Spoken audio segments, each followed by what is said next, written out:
This isn't a self-help show. It's a soul remembering. I'm Cynthia Sharpe, educator, trauma-informed practitioner, proud mom to a son with Down syndrome, and vice president of Additional Needs Incorporated. I created Down to Heal because too many of us are told to survive and never taught how to heal. This is where we change that. Every other week, I sit down with parents, practitioners, neurodivergent voices, and body-based wisdom keepers. We talk about what really heals: nervous system regulation, somatic truth, community care, and the stuff you don't hear in the mainstream. Because healing isn't talked down, it's shared, it's messy, it's sacred. If you've lived it, studied it, questioned it, or been broken by it, this is the space for you. Down to Heal is a space I wish I had, honest, whole, and held. We're not here to fix. We're here to feel, reflect, and rise together. Listen on Spotify or YouTube. Let's get down to heal.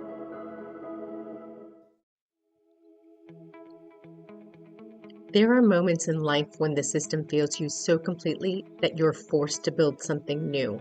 Not because you want to, because your child's life depends on it.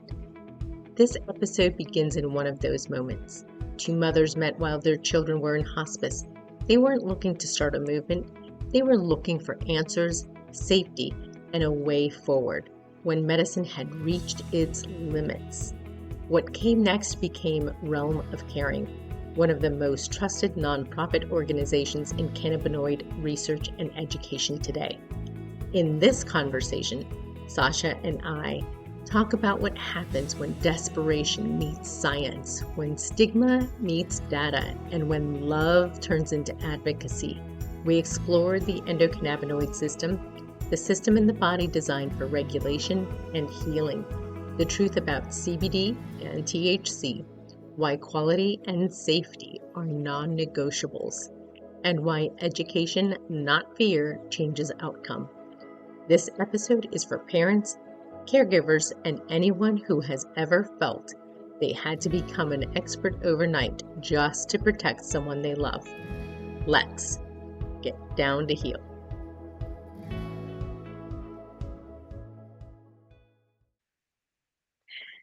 Thank you, Sasha, for joining me on Down to Heal.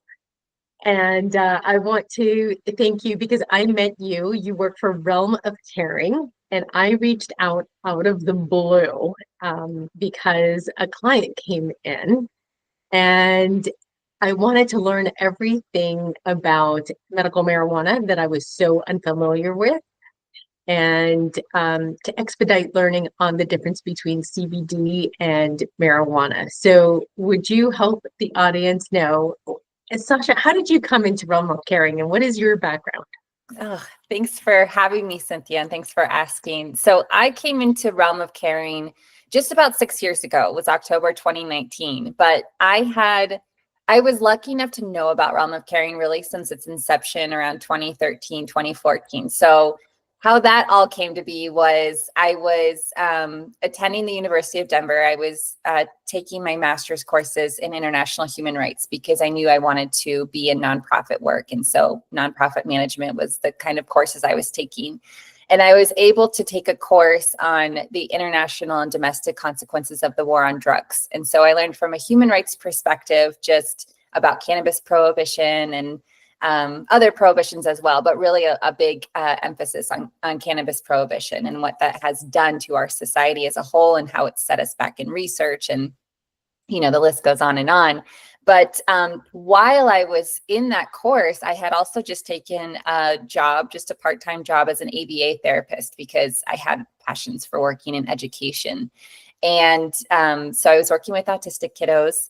One of the kids I was working with, she wasn't diagnosed with autism, but she did develop epilepsy as a result of some cancer therapy that she was going through. And so this ABA therapy worked for her.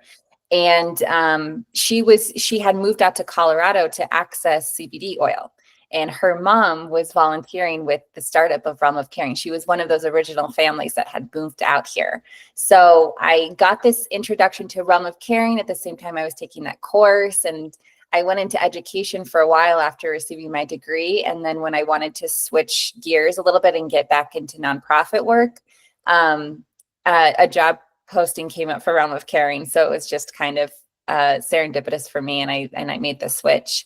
And then I'm here today, and 6 years later, and just still loving what we do and who we provide for. So help the audience understand what Realm of Caring is doing, because obviously we're Additional Needs Incorporated and we're a website. We have you on our website to share your resources. I know you do a lot. So please, if you would. Yes, of course. So I guess it helps to provide a little bit of backstory. So our two founders, Heather Jackson and Paige Figgy, their children, they met when their children were both in hospice receiving palliative care. They were both suffering from different diagnoses of epilepsy, Dozy syndrome and Dravet syndrome. And out of options, had tried all the pharmaceuticals, the different therapies. They were both simultaneously looking into CBD as they were just digging into research that could help them provide them with a better quality of life. It's just what they were looking for. And they were introduced by their hospice nurse. They both started to try CBD, and they found success. And so they started to help other families in these epilepsy groups also understand the potential benefits that are there. And so they started Realm of Caring for several reasons. One, to be a resource center for families who wanted that just free information. They didn't want any family to ever have to go through what they went through to find that there could potentially be a solution. And all of that research has been buried up year after year. So they, after that, they then started to help families move to Colorado for access, because this was pre-Farm Bill. CBD wasn't available nationally at the time. And they were building wait lists for a CBD company to help families get access to CBD. Then they started helping families move back to their respective states by passing laws state to state. So they just went state to state to start help with them informing legislators and passing legislation. And so, and then so it keeps piling on because there's so many needs in this area. But so then they started partnering with Johns Hopkins University in about 2015. We have to date an observational research registry. It's a longitudinal study understanding how people are using commercially available products in their everyday life. So that's been ongoing still for the last 10 years. We've had over 5,000 participants. We've published 4 manuscripts based on that data, and we're still accumulating. And then we've been able to do breakout independent studies as well. But we still today have this free hotline anyone in the world can call. Just what does the research say? And not just CBD, we talk about all cannabinoids. How do I find a quality product? How do I talk to my doctor about this? Just kind of fueling everybody with the tools that they need to make the decision that's best for themselves or their family. So we do our research, we do our free education, and then we also still do our advocacy work at the federal level and then at the state to state level to ensure that equitable access remains for these families who, or increases so people can access these potentially life-saving therapies. That is absolutely incredible work. What is the youngest patient you have? Because you said that it's a patient registry, right? They have to register with Realm of Caring, kind of like a doctor's office, right? Except that you're not prescribing. How does that work? And yes, what is your youngest? The youngest when I started out, I did start as a care specialist. And so I was on the phones with people. The youngest client I ever helped was 9 months old. And so I would say, infancy to above 90 years old. It's just everywhere in between. It started mostly as pediatrics because of the wave and the knowledge we were gaining on epilepsy. And over the last few years, we have seen this shift to the older population. But yes, so when someone calls us, we register them as a client so they can acknowledge the disclaimer. We are not medical professionals by design. We're researchers and educators, and we're providing that support and free education, but not medical advice, not prescribing, and giving the people the tools so they can then go on and have these full conversations with their doctor. As we know that this isn't something that's yet taught in medical school. And hopefully we'll get there one day. We'll keep advocating for that. Okay, so let's go there because I had a client come in doing medical marijuana, which I at that time was so confused on the difference between CBD and medical marijuana, kind of thinking it was like one and the same, but not quite sure because I was just never interested in it. So for those who might need this, can you educate? Yeah, of course. So I guess if it makes sense to kind of go back to that farm bill. So when most people are talking about CBD, they're talking about CBD from hemp, which is the Cannabis sativa L plant, botanically speaking. So cannabis is that kind of blanket term that's, covers marijuana, it covers CBD, but when we're thinking about what's commercially available to us, what we can get shipped to our homes from ordering online, that's going to be CBD from hemp. And so hemp will be that plant that has 0.3% THC in the plant itself, naturally derived. And so when you're getting a CBD product, it could be a full spectrum, meaning it includes all of the components and cannabinoids of the plant. Nothing has been purposely removed. You could have a broad spectrum product, which means that there's the THC has been removed, in the process before it arrives in the bottle or capsule or whatever form you're taking it in. And then you can also get an isolate form where they just take that CBD out of the plant, remove all other cannabinoids, terpenes, flavonoids, and it's just that CBD molecule in some, oil, maybe an MCT oil or something. And then on the medical marijuana side, so that would be your higher THC products from the cannabis plant that don't fit under that Farm Bill definition. So it's not federally legal. You would need a medical card to access it. And I say that you also need a medical card to access CBD in some states if you're going to be providing it to a minor. So if you're a caregiver, it's always wise to have that safety net and get a caregiver medical card to administer CBD to a child, just to, protect them, protect yourself, and so in some states, it is still required to have a medical card to access CBD, even if you're an adult. And so there's I understand how it's so confusing for people because it changes from state to state depending on where you live. But yeah, medical marijuana is just speaking more towards those high THC products that you would find in a state-run dispensary versus on the shelves of a natural grocery store. So how would someone find out whether or not their state requires them to have a CBD card so that they can administer to their child? I think that one of the best resources is NORML, NORML.org. So normal without the A. They do a great job of keeping up with the state to state. Our care team, of course, is also available to assist, but NORML does a great job where they have a map and you can click on the state and it will tell you the requirements. So they've been a longstanding great resource for those state to state and federal actions and, what the current laws are.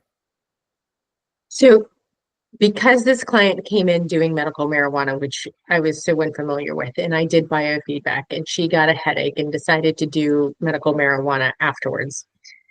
And because I only did one frequency, which was promote relaxation, I knew it was nothing that I had done that would cause nausea, hypertension, panic attacks. I mean, she really felt like she was going to go into the hospital. Yeah. And that was such an educational, for me, it was an educational opportunity, right? To learn from that, whether it was a mistake or not. So let's figure out like who made the mistake or where the mistake came in. My philosophy was medical marijuana for a headache, I would have never considered. So who needs medical marijuana and who decides that? Definitely. I think that when someone is just starting out, there's all the different cannabinoids, and as research emerges, they all have their place. And so So for someone who is just starting out, I think CBD could be considered sort of that path of least resistance. It's a non-intoxicating product. If it's following those regulations and those low amounts of THC, that's a great place to start. And then if you're experiencing, depending on what it is you're experiencing, higher THC products can be incorporated into that regimen. So you can maintain still as CBD. But I would say if you're a cancer patient and you're suffering with chronic pain or nausea as a result of treatment, you're not eating, that's where THC is a great molecule. Or anybody who's experiencing chronic pain or can't sleep. And, the THC molecule has a lot of therapeutic value in reducing pain, reducing inflammation, increasing appetite, reducing nausea, even pre-anticipatory nausea before even, say, a patient were to go into chemotherapy and they already know they're going to be nauseous. So sort of eliminating that feeling. But I would say in low amounts, right? That's where you want to start. You want to start in these low amounts. Yes, there will be people who are going to work up to higher amounts. You do build up a tolerance to THC over time. And so that's why we always recommend just finding your therapeutic dose at the lowest possible amount. So that way you're not spending too much money, right? And then also you're just, and then it works at a lower threshold. And so we'd work with a lot of people who might start with the CBD product. And then over time, we started maybe incorporating a separate THC product that they take occasionally, maybe not every day, but, on the nights where they're suffering extreme insomnia or extreme pain. But it's just kind of worked in a little bit at a time. So I didn't realize that medical marijuana can create the hypertension, can create the panic attacks, and all that she had experienced. That's why I went delving into that. Can you? Yeah, absolutely. And I should have touched on that too, because that's where in higher amounts, THC does become an intoxicant. And for some, even low amounts can be intoxicating. That's why we say for microdosing, we're talking 1 to 2.5 milligrams of THC, very, very small amounts. And so for somebody who is, predisposed to panic attacks or psychosis or other mental health conditions, would want to approach this very cautiously when they want to explore THC.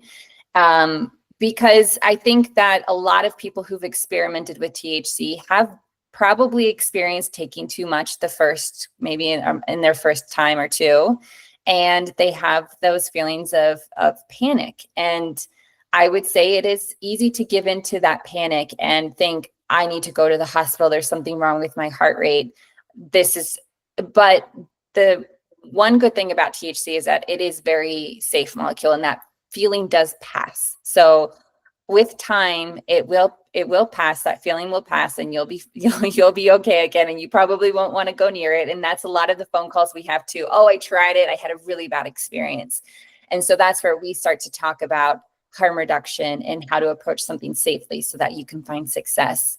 But so for your patient, if they just received a treatment and then they went home and they took THC, and without maybe giving the treatment time to do its work, right? And then so that's where then you could experience the original symptoms just more exacerbated if you took too much or you took more than your body needed at that time.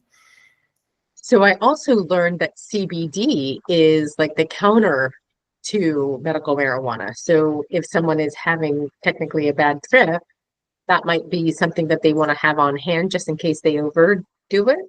Is that true? Yeah, I would say it can be great when it comes to, feelings of anxiety, but you don't want to take too much, again, because these cannabinoids also do work very synergistically together. So they can help boost their potential. So you want to still approach that cautiously. I would say that there's also things that you could do, like eating or smelling black pepper, lemon water, fresh air, going for a walk, having someone close by that you trust that you can just sit next to, just someone to help calm your energy.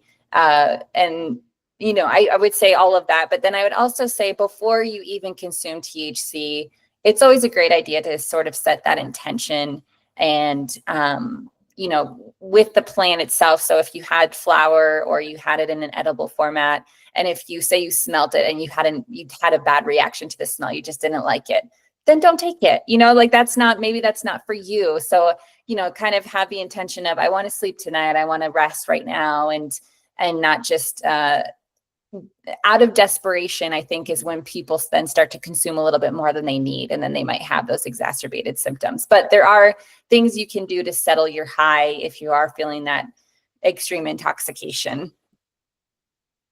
What I loved about connecting with Realm of Caring, both as a practitioner and just as a human being to gain knowledge, was that you really have done research and you vet the companies.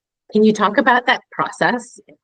Yeah, absolutely. So we now sort of partner with some companies who do vetting. So one that we send people to is Goldstein Wellness, run by Bonnie Goldstein. And so she has, she does vet products and has a website of providers that she can recommend people to.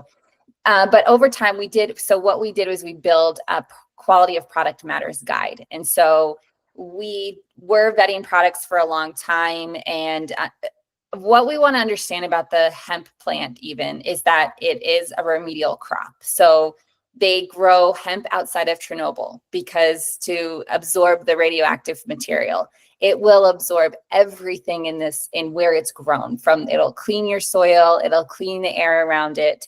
And so all of that ends up in the plant itself. And it's hard to tell if you're going to be using a product that is going to be safe because you don't know where it's grown. You don't know if it's being grown on organic soil or if it's, they're using good growing practices. And so, or that it's being tested. So that's what you want to be sure of as a patient or consumer, is that every product comes with a certificate of analysis, a COA, that has been third-party lab tested. So what that means is you're seeing that the plant has been tested for molds and pesticides and residual solvents and heavy metals, and that it comes out clear that none of those things that will make you sicker, especially we're talking about vulnerable populations here, that will contribute to that sickness. So you want to see that your plant is clean, your product is clean, and that you can trace it. You know where it was farmed and where it was processed, and then how it arrived to you. So I think there's a lot to consider.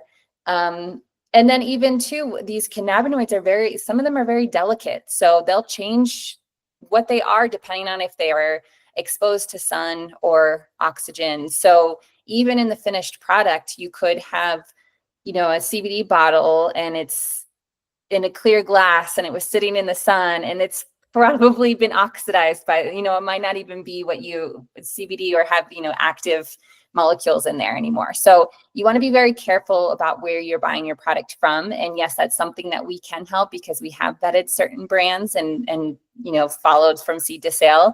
But then we can also just help you learn how to read a COA before you purchase a product, or the questions you should be asking the company if you want to ensure, transparency with that company. And I will say one last thing is when it comes to the company, if you find a product that works, you want to be able to buy the same product. You want consistency in your dosing. So you would also want to make sure that this is a company that's going to be around, so doing that due diligence is really important. Thank you. I think that is really important. And as a practitioner, I know that when you're talking about like a very vulnerable population, we as neurotypicals are very vulnerable too if we're consuming that, because it really affects our neurotransmitters. I don't think enough of the audience understands how much the endocannabinoid system affects everything in our body. So can you kind of go there and share? Yeah.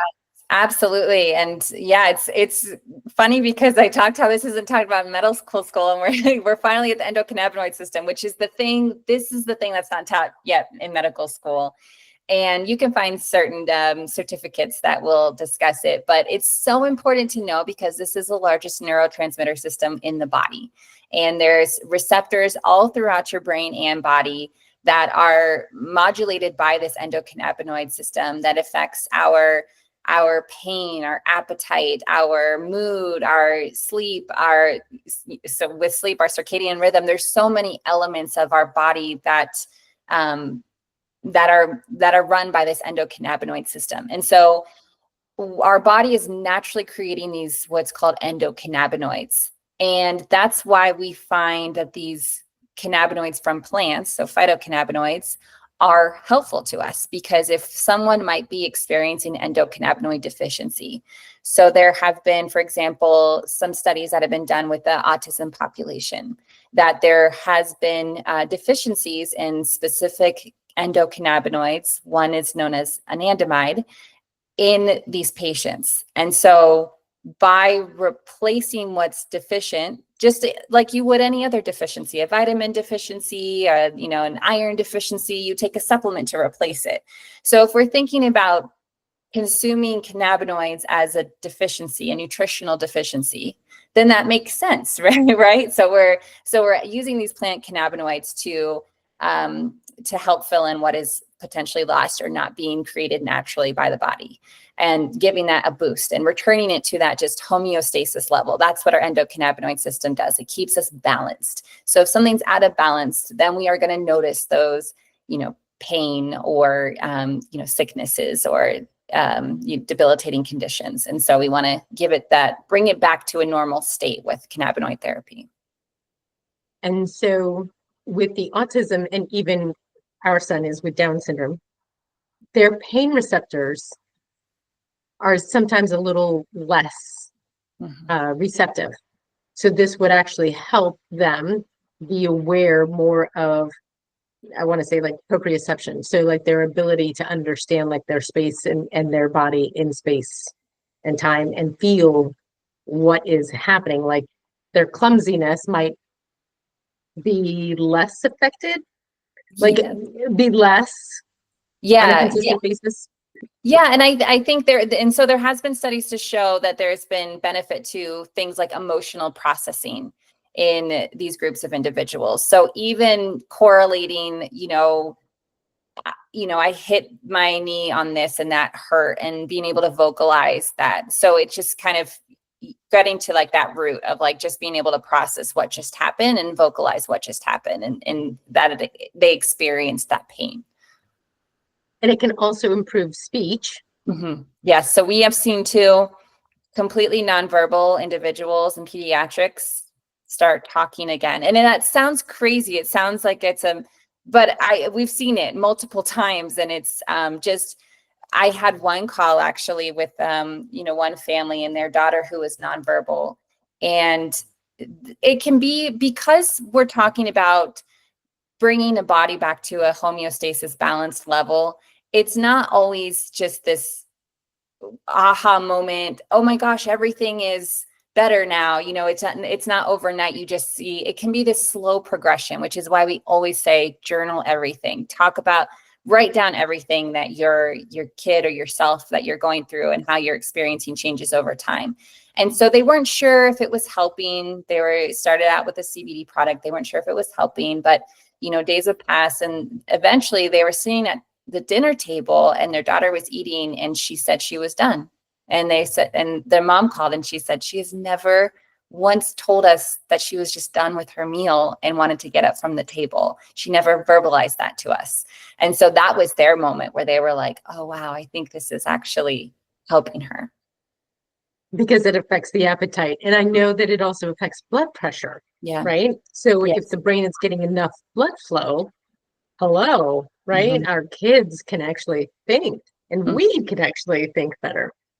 Yeah. So what do you have to say to those individuals that are like, ooh, I like CBD and medical marijuana, it still has a bit of a stigma. Mm-hmm. Absolutely. And I would say, that? Yeah. And It's the stigma exists at so many levels, from our leadership levels, down, and it trickles down. And there's a lot of stigma there. And I mean, our leadership at one point did a really great job of demonizing this plant. And so we're at this point now where we're collecting research, and there's so much research to go into. And we still hear even, oh, there's not enough research, and which is why we are trying to help solve that problem by accumulating more research. But I think the first thing, if you're curious, if you're following that Canna Curious category, call Realm of Caring, because we have that free hotline where people can call and just ask as many questions as you want. Talk about all the stigmas that you want, and let's just discuss what research supports it. And so that way you feel like you have all the tools. You don't have to do this alone. We have a research library where we're accumulating the research articles that are available. We have, I think, almost 4,000 in there right now. And so, you don't have to go through it all, though. We can help you with that. So let us help you just find, answer all of your questions. And don't do it if you're not comfortable, of course. And then if you want to take all that information and then have this open discussion with your doctor, we always recommend that too, because there are things like, there can be interactions with different medications. There are enzyme systems that metabolize medications, especially these, SSRIs and anti-epileptic drugs that are going to also metabolize the CBD molecule and these other cannabinoids. So you just want to be cautious when it comes to spacing. But we can talk about all of that through with anybody and prepare them for when they have that conversation with their doctor, their neurologist, or whoever it might be. Then they say, I want to try incorporating this, and this is what I'm thinking about. But yeah, there's a lot of information out there. It's hard to go through, especially if you're a parent and you have a special needs child. I like to say, like, most of the conversations I used to have as a care specialist, I could always tell a mom was washing her dishes in the background or walking the dog. And it's like she had just a spare moment to get on the phone and just get some information, because she's busy. She has a lot going on. And so just let people like Realm of Caring make that easier for you. So what are some things, like, because it's such a gradual ramp up, right? How does a parent gauge this is working or not, or to say, okay, like, it's time to try another product instead? Yeah. How do you know? I think the first thing I would suggest is journaling. So write down what you want to see change or what you want to see improve, I would say. So simple as sleep, or, talking or eating or not having food aversions or whatever it might be. Just make a list of the things that you want to see improve. And then starting with a low amount of CBD, making sure that it's getting into the body twice a day. It's a fast molecule. It's sort of in and out. And so you want to build up those levels so that they're consistently delivering day to day. So we suggest a morning and evening administration, and starting off slow. And then maybe after a week, depending on the condition, it could be a little bit less than that. If you're experiencing something like chronic pain or a chronic condition, might be longer than that. If you're experiencing just say like a social anxiety or something where you might not see changes as often. And then after a week, assess, and maybe you increase just a little bit, and you can continue that pattern. And I would say, if you're taking a quality product, try and stick with it for 2 to 3 months, because that might be the time. It is slower. And I know that's also frustrating for people to hear, but unlike a pharmaceutical, we don't want to ramp up quickly. And then all of a sudden we're seeing the opposite effect. We're seeing these symptoms where, we hit the top of the bell curve, and then we start tapering on the other end, where we start to see more of the behaviors we're trying to avoid. So, take it very slow, try and be patient with it. That's the key when it comes to cannabinoid therapy. But once you start to see that improvement, I would say it would have been worth that, 2 to 3 month wait to try and find it. And then if after 3 months, it's not, you feel no different whatsoever, then maybe it's time to either incorporate a different cannabinoid or try a different product. So let me ask this, because I know that they often come in bottles with oil, so a lot of it is under the tongue. What is the difference between delivering it orally versus putting it into a capsule and having it like a time release into the digestive system? How I does that would. affect? Right. And it depends on the person in the metabolism. So it's really hard to answer that question because it just depends on preference and also metabolism. So that's one of the first things that we talk to people about.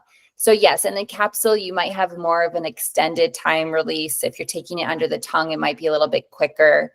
So for, somebody who, this hasn't been proven, but for someone who is experiencing seizures, and if they started to feel the aura of a seizure, they might put some under their tongue and then find that lessened the severity or the length of the seizure activity.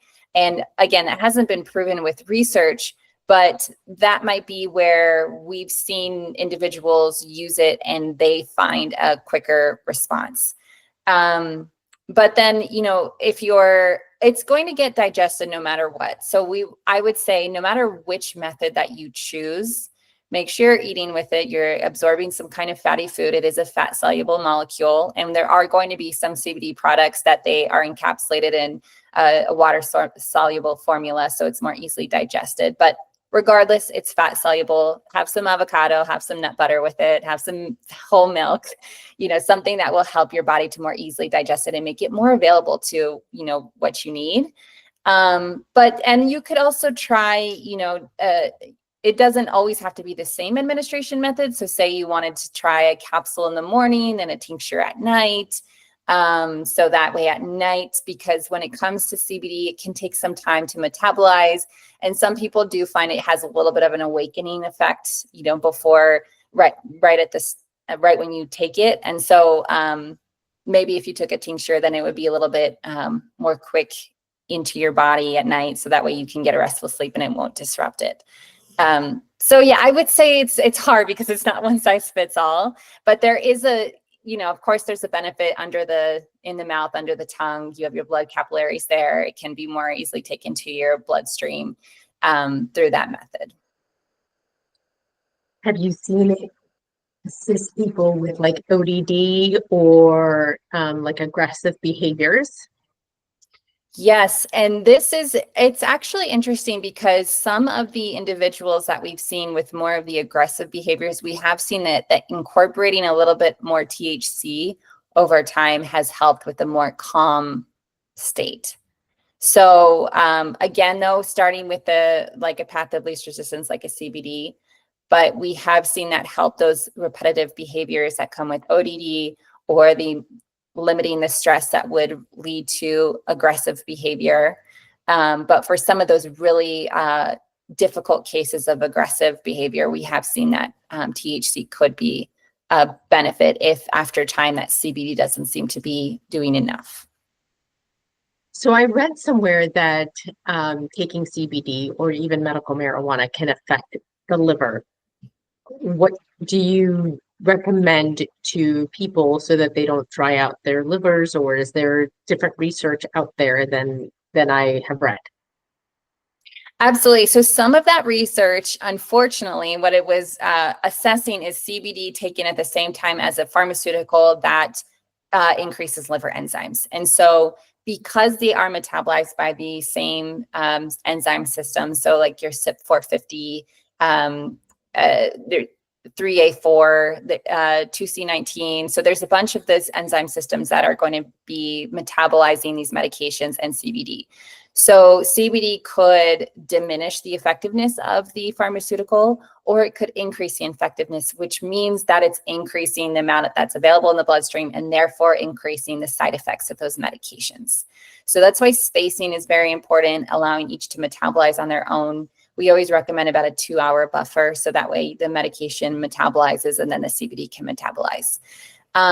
But actually, CBD does have a lot of potential to help our liver. So someone who was suffering with alcoholism, for example, CBD has shown to have some benefit to removing that toxicity within the liver and improving its ability to help. So it's just interesting that we see over time, we have one study where it was done with rodents. They were taking much more CBD than any human would probably ever take. And they were also being fed these pharmaceuticals that might have been damaging. And so then we start to actually look into, CBD as a standalone, or CBD when it comes to things that are actually toxic to the liver, and that it can improve it.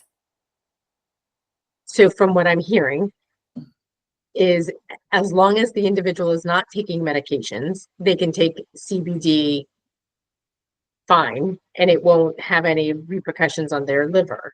Mm-hmm. If they're having medications, they either need to talk to Realm of Caring and find out whether or not those medications will counter interact, or talk to their physician. Is that right?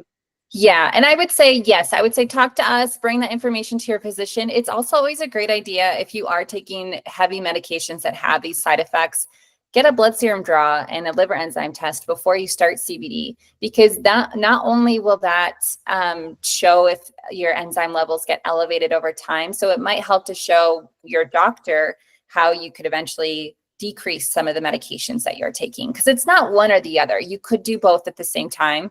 You could be on a current pharmaceutical regimen, incorporate CBD safely as long as you're spacing, and then over time, potentially decrease that medication under your doctor's supervision. Wow, that is incredible, to actually be able to reduce the number of medications, because I just spoke with someone who told me she was very, very depressed and has been on medication, and she's on 9 medications for her depression. Oh, So that really concerns me. And now as we're speaking, I'm like, maybe I should send her to you. Right? So when they register, they you do an intake form, or technically they do it on their own. Are they putting in their medications as well, so that you have? no. So we know they're not listing their medications. That's, if they share that information on the phone, that's completely up to them. Of course, understanding that we're not medical professionals, but we can look at, and there's drug interaction checkers that you can look online too. And we actually have done a webinar on with a pharmacist on herb to herb and herb to drug interactions. And so I can make that available to you too. But yeah, so I was going to say that there is the potential for interaction. So you just want to approach it cautiously, but there is the potential to decrease your medication that you're taking. Actually, one of our research papers that we published, which was one of my favorites that we did, it was our qualitative data. So we intake a lot of qualitative information. So free text form where people can write in their responses. And that's my favorite kind of research, because you get a snapshot on how people are actually doing, not just a number. And what we found in that study that we published was that that individuals were able to decrease their doctor visits, emergency room visits, medications that they're taking, increase the number of school or work days that they attended, so decreasing the missed number of days off, and decreasing caregiver burden. So there's a lot of good things in that scale, but I think the most positive that we've seen is the decreasing of medical intervention by including cannabinoids. So I've had a lot of clients with MS or Parkinson's, other neurological, not just the additional needs community, as far as like autism, Down syndrome, cerebral palsy. So you've seen CBD work in that population, right? Absolutely. Yes. So a lot of the time when our older population calls, so our 65 plus individuals, who are the largest group of individuals that are starting to turn to cannabis, because they have tried everything and they just want to be living a quality of life. So a lot of the time when they're calling, it is tremor related or movement disorder related. And yes, so we have seen some CBD help. We've seen THC help as needed, depending on how difficult the case is. But then also just being able to bring movement back into their body in a natural way, of where they are able to get up and walk around or walk out, further than the mailbox and back, and experiencing less, even if it's, not necessarily MS or Parkinson's related, but even if it's joint related, because the one really great thing about CBD and THC is its anti-inflammatory ability, and other cannabinoids as well, CBDA also. But so it has these, and so many of the conditions that we suffer from are inflammation based. And so if we can get to that root of that, what's the cause? It's inflammation. Then we can bring back things like that movement into people's lives. So to kind of take you back to something that you mentioned as far as like how the plant is grown, and that some are hemp is planted around Chernobyl, so it's pulling from the soil. Would that mean that if taken with a quality CBD product or medical marijuana product, that the toxins are being pulled out of our system as we're intaking? That means like heavy metals and any pesticides. What about microplastics? Like that's a big thing now too.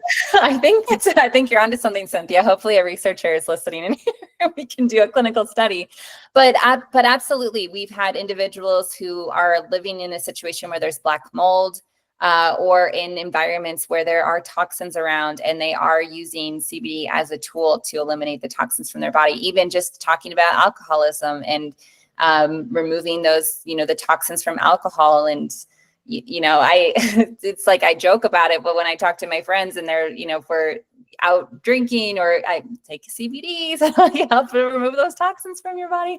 But there is that potential there, and there's that initial research that is telling us, yeah, actually.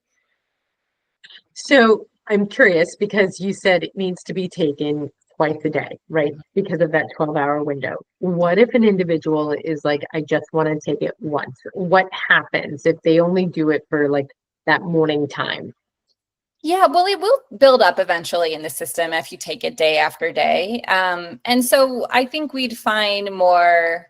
So for an example, someone might just take it at night because they're like, I only need it to help me with sleep. I just want to relax and I want to sleep. And if we think about our issues with sleep, it's not necessarily because of nighttime. It's because of all the things happen the entire day before that leads up to our nighttime that affects our sleep. So whether it was, we have arthritis and we are doing a lot of movement, we're at work, there's physical labor, and then at night your joints ache, or during the day, you're again at work or school, it stresses you out, but maybe you don't feel that stress until you're laying in bed, and then you start thinking about all the things that stressed you out during the day. And so, and then the other thing is our circadian rhythm could be off because we're, going to bed later than we should, or waking up later, whatever it might be. So if we're consuming twice a day, then we're helping to eliminate the factors that would keep us out at night. So you're helping to have your body calm in those stressful situations, or alleviating inflammation that's getting in the way of you performing physical labor or physical activity, or you're improving your sleep-wake cycle and you're feeling more alert during the day and more tired when the sun goes down when you're supposed to. So there's that benefit where you're delivering these consistent cannabinoids that are, becoming those issues that become cyclical, we're like helping to alleviate them during the day and at nighttime too. So we do have people that take it once a day, especially for some people who are just taking a cocktail of medications and the spacing won't work out. And so they just have time in the morning to take it with their coffee. And then at night they have some medications, and maybe over time they eventually start to take it twice a day. But even that little bit is going to hopefully be providing some benefit because it will build up in your system over time. I know some people have contacted me and said, CBD is just so expensive. What do you say to those people? Are there resources? What can they do if they really do want to go down this avenue and seek a better way of health, and they feel that this is the way to go ahead and do it? Absolutely. And one thing that we have seen too in that research that I was talking about a little bit earlier that we did on our own is that the costs associated with healthcare have actually decreased with the increase for the majority who have included cannabinoids into their therapy, so they have eventually, because they're going to the doctor less and they're taking less pharmaceuticals, they're spending less on healthcare. So yes, there is that kind of sticker shock right at the gate because it can be expensive. So I would say, you know, talk to us about the cost, make sure you're not paying too much for what you're getting. So if you're getting a very concentrated product, say there's 50 milligrams of CBD per every 1 milliliter, that's a very concentrated product. And it can even go up from there. So if you're spending more money, it's because you're going to be taking less, right? And so there's that. But then there's also resources, like if you were to be in a network like with Bonnie Goldstein's Goldstein Wellness, and you're working with a provider there who can help you get a discount. Some product companies will provide discounts. We work with some companies because that's one of our pillars, is we want to make sure that we're helping to make this affordable for people. So a lot of the companies that we trust, they provide us a discount that we can then give to our clients. So there's options out there to help make it a little bit more affordable and for at least trying it out. And so say you try it for those first couple months and then I'm spending less money on ibuprofen. I'm spending less going to the clinic and copays. And so seeing how it does even out over time with that, because that's potentially something that could happen. So I want to kind of go down the legal path a little bit, because I know I was just driving through Miami. It was my birthday. I was visiting my parents and I was, all excited. It was just relaxing. And there I am looking as my dad is driving the car, me in the back seat. It's so like childhood. and I'm like, man, there are a lot of dispensaries here. Like every corner felt like it was a CBD, medical marijuana. How do they how do they walk in and know, okay, this dispensary is actual quality? And then do you find that a lot of the local dispensaries are all about recommending medical marijuana because of the cost affiliated with and the revenue that they make off of the individual? Double question. Yeah, of course. I would say before, if you're new to cannabis, or even if you're experienced and you want to go to a dispensary, call us first and we'll go through the dispensary menu with you. We spend so much time just sifting through a dispensary menu and saying, okay, these are the products that, I would recommend. Go in there and ask for a COA, a certificate of analysis, or just go in and, just so that you feel prepared when you go. It's a very overwhelming experience for people, especially, you walk into ones where, there's sales turnover. We want to just, we don't have time to sit with you and talk about your fibromyalgia for 20 minutes at the counter.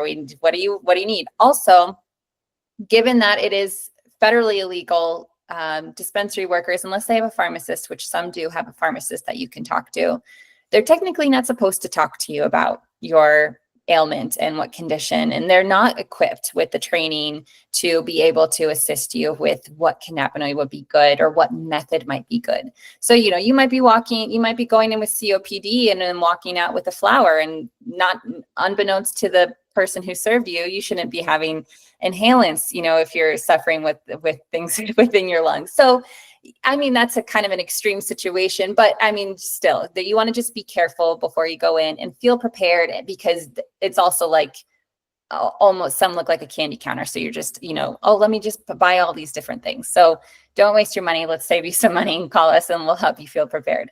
And then I would say too, like the medical, so within state to state, you want to shop at the medical dispensaries. If you have a medical card, it will save you when it comes to the taxes. Some states can be just astronomical when it comes to how much sales tax you're spending on your cannabis products, upwards of 22%.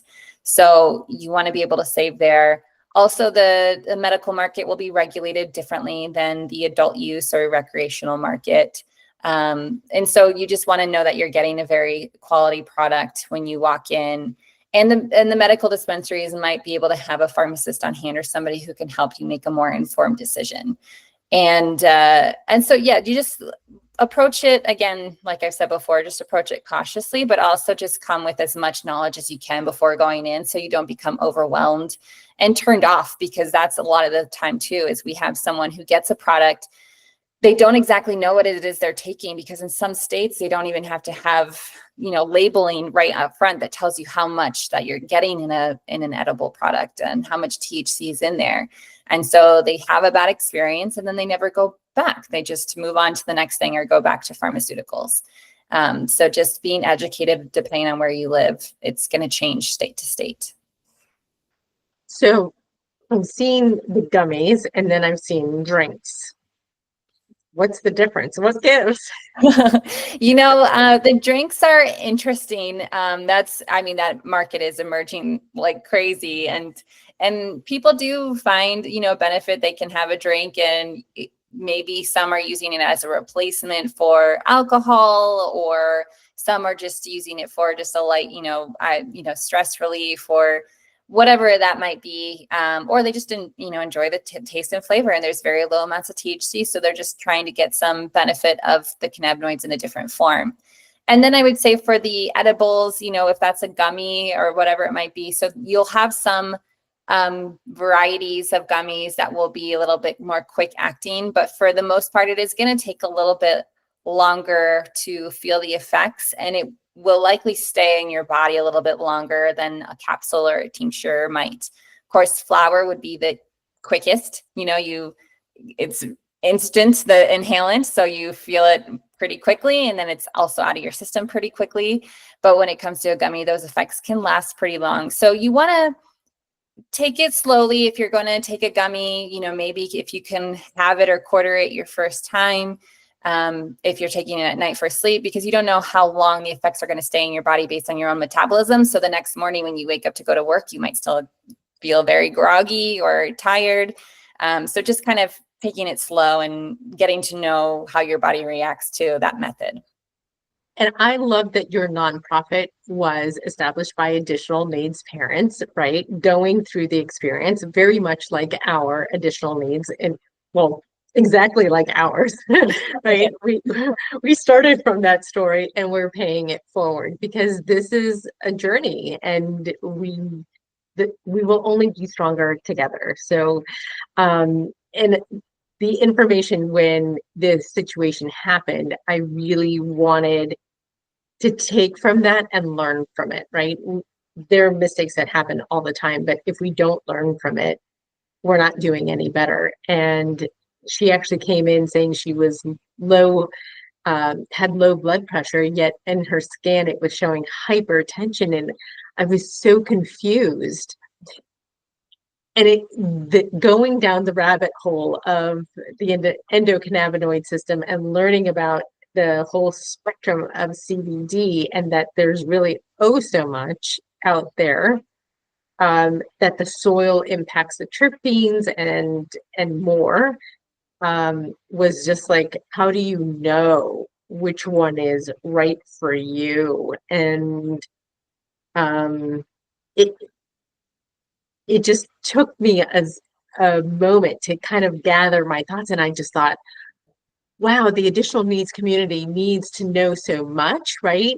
We're always looking for a solution, and especially when it comes to our child, because our relationship with them and their behavior really affects and impacts our ability to work or our ability to function.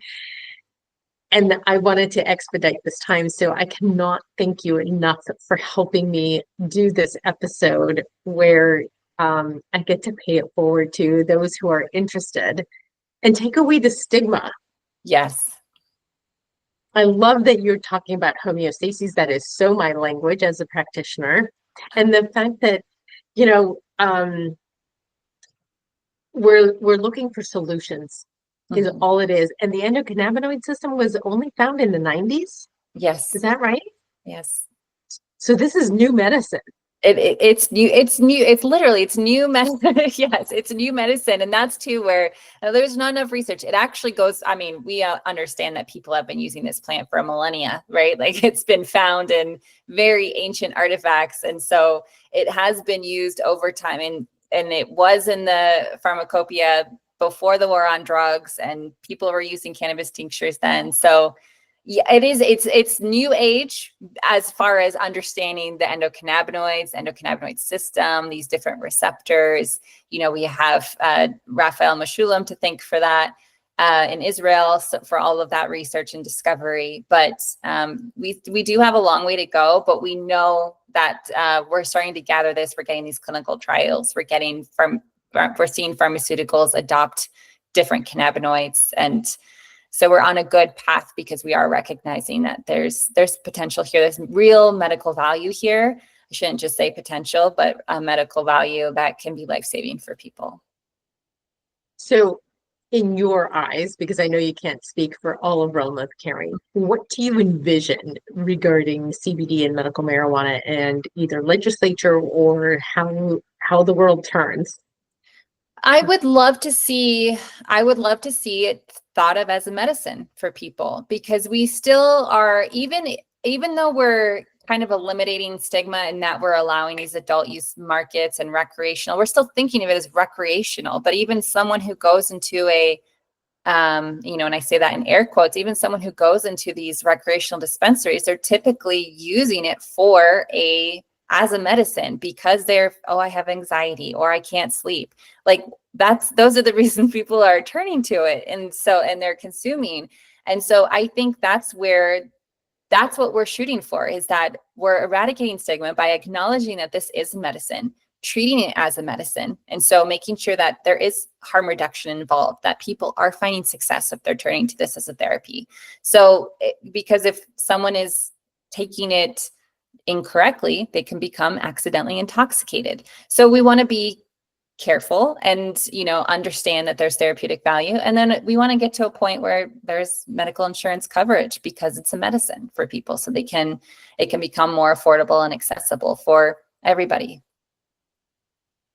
So just to make sure that I understand, CBD and medical marijuana can penetrate the blood-brain barrier, which means it's going actually into the brain, correct? Correct. So therefore, like that importance of where it's grown, how it's cultivated, and how it's processed is extremely important for brain function.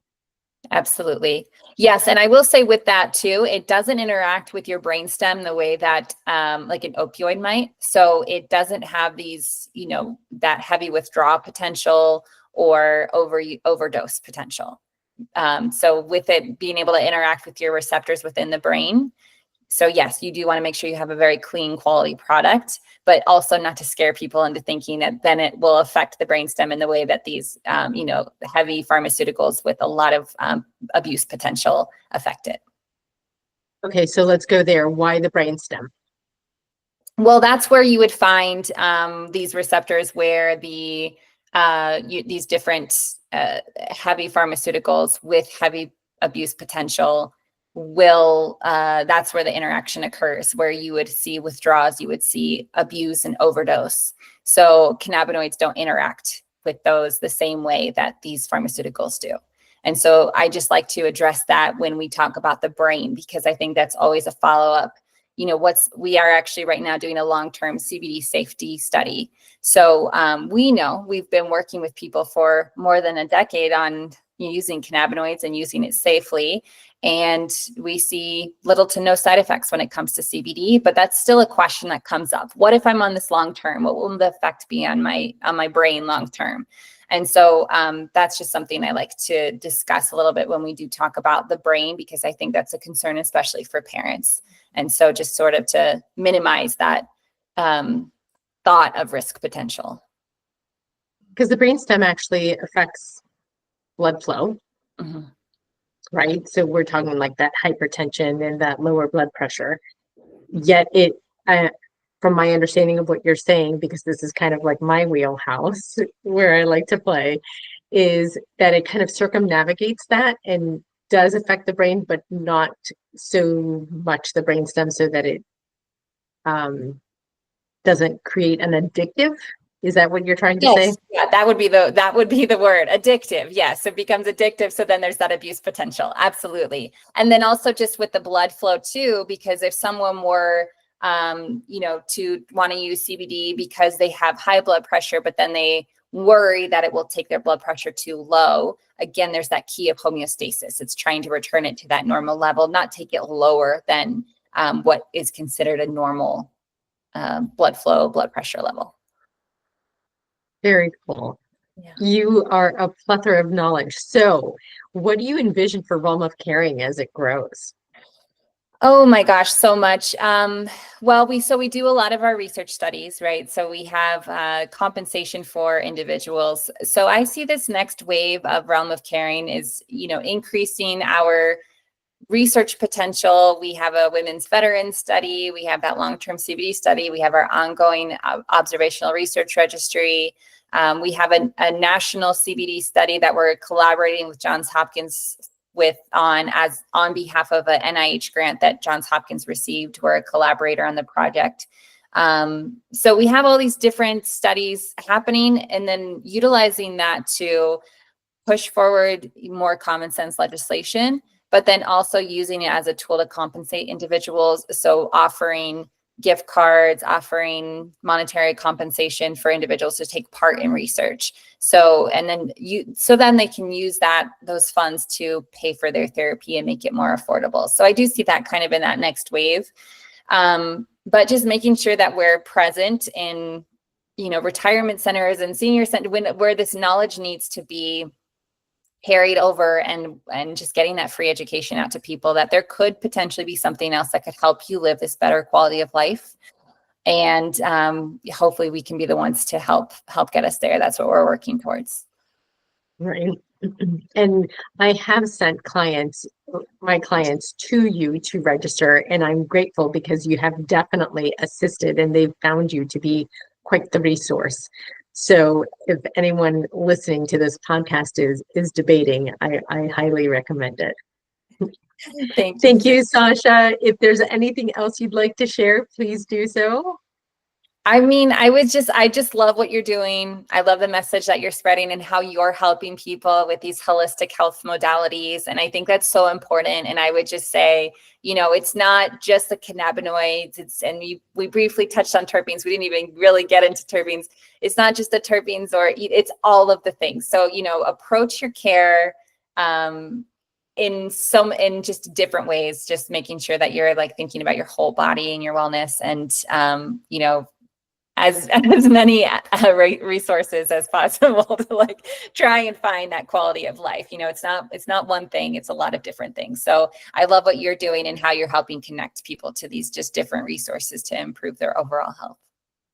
Oh, thank you very, very much. I appreciate you. And thank you for joining me on Down to Heal. Yes, thank you. For each other.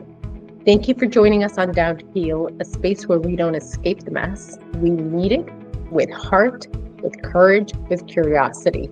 This podcast is part of a bigger movement, of remembering that healing is relational, that community is sacred medicine, and that we rise by tending to the roots. And that real change begins by tending to what's been ignored for too long. Through Synchronicity and Additional Needs Incorporated, I walk alongside parents, practitioners, and families navigating the spaces where the system falls short and where the soul steps in. If something in this episode spoke to you, let it ripple, share it, sit with it, or simply take a breath. And remember, you're not alone. Because this, it's not just personal. It's collective. It's cultural. It's generational. It's how we build a world that holds all of us. Until next time, stay rooted in truth, stay soft in your heart, and stay down to heal.